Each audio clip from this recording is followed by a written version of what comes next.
ये सारी चीजें जो खा रहे हैं, जरूरी है कि आप इसके पीछे का सच भी समझें।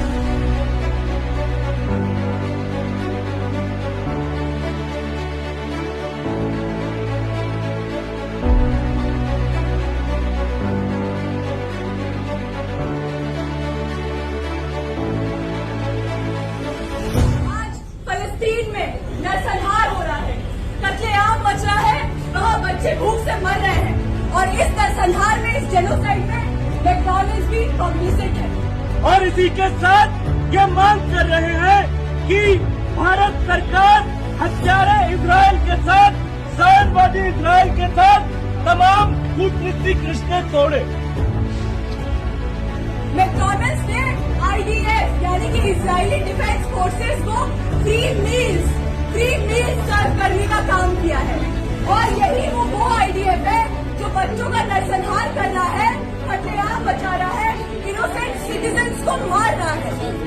आप BDS मूवमेंट, बॉयकॉट, डाइवेस्टमेंट और सेक्शन मूवमेंट के तहत हम आपसे अपील करते हैं कि तमाम जस्टिस लविंग पीपल, इंसाफ पसंद लोग मैकडॉनल्ड्स का बॉयकॉट करें। आज हिंदुस्तान की आवाम को फिलिस्तीन के मुक्ति संघर्ष के समर्थन में खड़ा होना ही होगा, क्योंकि हम खुद 200 साल गुलामी झेल चुके हैं। कि दुनिया भर में इस वक्त दुनिया के कई देशों में लोगों का महासमुद्र सड़कों पर उतर के फिलिस्तीन की आजादी के लिए लड़ रहा है, क्योंकि ये किसी धर्म का मसला नहीं है, ये किसी मजहब का मसला नहीं है, जैसा कि हमें बताया जाता है।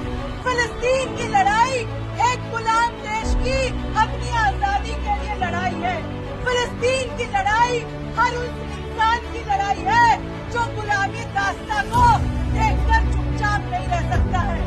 तो हम तमाम लोग जो यहाँ खड़े हैं, हम आप सभी से आह्वान करने आए हैं, आप सभी का अपील करते हैं कि फिलिस्तीन की आजादी के संघर्ष में आप भी अपनी आवाज बुलंद करें।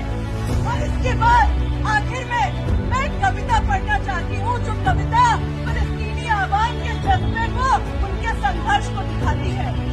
जाओ मेरी जमीन का आखिरी टुकड़ा भी ले लो, जेल की कोठरी में मेरी जवानी छोड़ दो, मेरी किताबें जला दो, मेरी विरासत को लूट लो, मेरी थाली में